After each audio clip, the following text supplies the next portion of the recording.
Honestly, what is going on with Spurs? It's just it's just madness. It's just absolute madness. But full credit to Rangers. It ends 1-1 at Ibrox in the Europa League and basically means that Spurs, Europa League qualification is now out of their hands. We were dibbed as the favourites.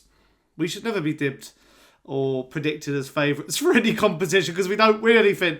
But yeah, it's now out of our hands. We're going to have to rely on a few other people. We're just outside that qualification, but I'll make sure I'll tell you how the table stands after this one. But before we go any further, if you are new to the Sonny Talk Spurs YouTube channel, get down below. What did you make of that game? Does Ange keep his job? Because a lot of people questioning his job at the moment. And also leave your likes, subscribe and hit the notification bell because it'll let you know when I've gone live in instances such as this. But yeah, I'll be honest, I'm not really sure what to say because it was such a weird result for Tottenham and it's just a bit of... the way I can sum it up, if I can, because at the moment I sound like I'm lost for words, is it's sort of what we thought would happen. Do you know what I mean? Battle of Britain style game, Tottenham Rangers, away from home at Ibrox, following recent results. Atmosphere was electric and we were shocking. We weren't good, were we?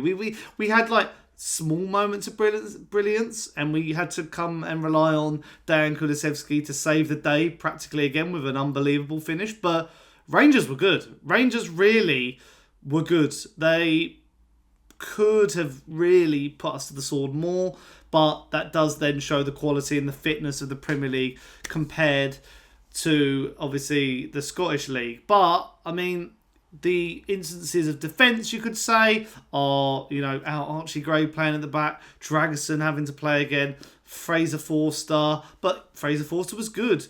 Archie Gray looked okay in patches. But I guess, there's more questions than answers coming from this one, isn't there? Son just looks like he hasn't got it anymore, which is such a shame. But before we go any further, let's actually look at the stats. And Rangers, 15 shots, 6 on target, 41% possession, 12 and only 3 on target for Spurs. And with the Europa League table, if it has refreshed, all the teams have now played, it means that Tottenham are on the same points as Rangers, actually. We currently sit in 9th on 11 points. They have 2 better goal difference than us. And it means that Man United are above us. There's not, the gap to the top is only Lazio on 16. So, if we beat a poor Hoffenheim, and I think it's Elfsborg, where are they in the table? I mean, Elfsborg, I don't even know where they are. Elfsborg are 24th with 7 points, and Hoffenheim are 26th. So, 2 of the lower ranked sides. But this is Spurs. I don't even know anymore. Even the Southampton game to me is like one where I'm sitting there going, anything could happen. Anything could happen. But yeah, it just puts it into perspective that there's just something wrong at Spurs at the moment. Ange Postecoglou again playing a doggy, Poro. There's no rotation. You think, why is Jed Spence not in this Europa League squad? It baffles me. What's going on behind closed doors with that situation? And then it's just Basuma and Bentancur, there's just Maddison. The link-up is terrible. The passing, the pressing. And if you can't do it against Rangers, and there's no disrespect to Rangers, but there is a golfing quality you'd like to think between the Premier League and the Scottish League. But if we can't do it now, when are we going to be able to do it in the Premier League against, we've seen it against Fulham and Bournemouth and Brighton and, all these other teams. We just... A second best at the moment following that City result. So it really does put into perspective that this Spurs side need to buck up their ideas.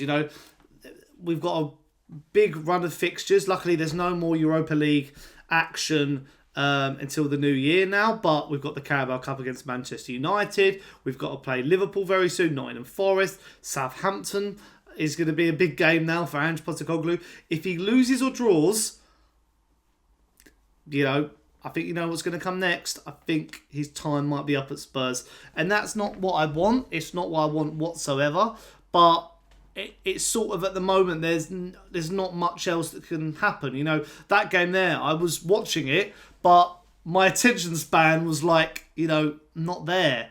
It was just such a poor display all around, and I hate going in on the team like this, and I hate basically ranting because that's not my sort of style. I like to try and find the good and the balance in everything, but you do sit there and think, what are the answers? What are the solutions?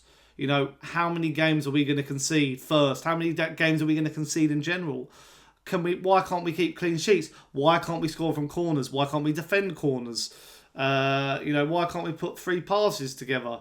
But why, when we're good, you know, it's the fitness, the no rotation. It's just, there's a lot of issues.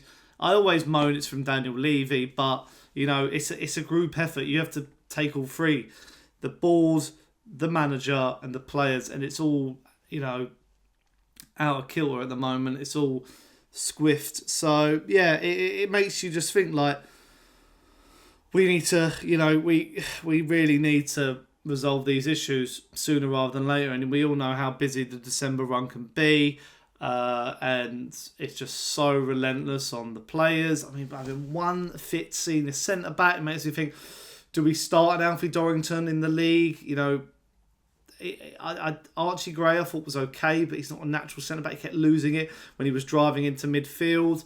And even to that, even there's news I've seen today that Tottenham's medical team has come under questioning over the allowing Mickey van der Ven and Romero to play against Chelsea, and now they're injured again, which is just bonkers, and just sort of sums up the club at the moment in its current space. But yeah, there's not much more I can say on the game. It's just one of those ones where you sit there and you're just like, you just sort of knew it was going to happen. And even drawing now is just becoming just deflating. I'm at that stage now, I'll be honest with you guys. I'm 28 years old now. I've seen a lot of Spurs. You know, nothing shocks me anymore. But now, in the current frame of mind, I used to get annoyed and bitter and angry at these results. I'm just a bit numb to it sometimes, because it's I go so full in, and then you just know what's going to happen, and it's just not going to change, is it, anytime soon? It gets so frustrating, and if we don't back this manager, or, you know, I mean, I'm seeing people saying Potter and Frank and Iriola, it won't change under them. It's just so confusing. But yeah, that's what I've got to say on it. Sorry to end on such a glum note. I'm usually quite positive, but if you have enjoyed this, go and check out my video from earlier where I go through some January transfers that are being linked with Spurs. Leave your likes and comments, subscribe, hit the notification bell, and until next time, I'll see you guys soon. Come with you, Spurs.